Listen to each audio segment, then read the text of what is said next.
Lagi-lagi insiden kecil antara Presiden Prabowo Subianto dan pasukan pengamanan Presiden Pas Pampres terjadi. Seorang anggota Pas Pampres ditegur Presiden Prabowo saat jenderal polisi dari luar negeri hendak merangkulnya. Insiden itu terjadi dalam pembukaan pameran Indo Defense 2025 di Jalan Expo Kemayoran, Jakarta Pusat pada Rabu 11 Juni 2025. Prabowo awalnya berkeliling booth atau gerai milik perusahaan industri pertahanan asal Turki. Ia kemudian berhenti di salah satu gerai, berdiskusi dengan beberapa jenderal polisi dari luar negeri. Sesudah berbincang singkat, mereka pun hendak berfoto bersama. Seorang jenderal polisi kemudian tampak hendak merangkul Prabowo.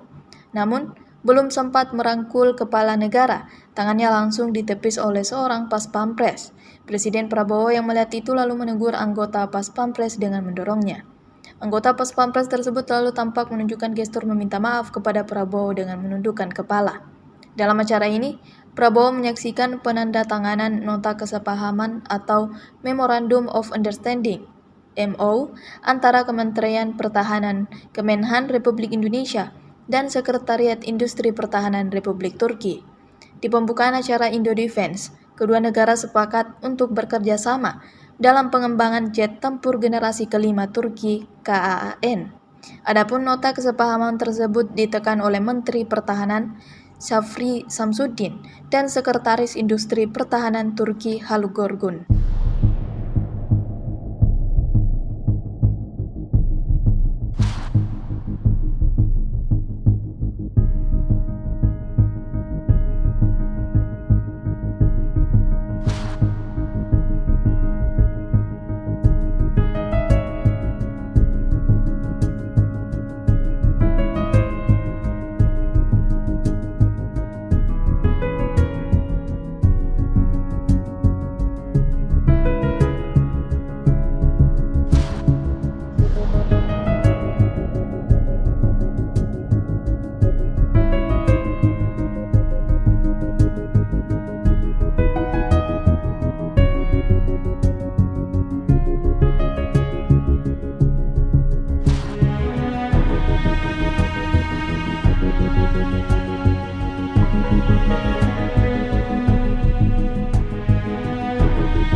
Download Tribun X sekarang, menghadirkan lokal menjadi Indonesia.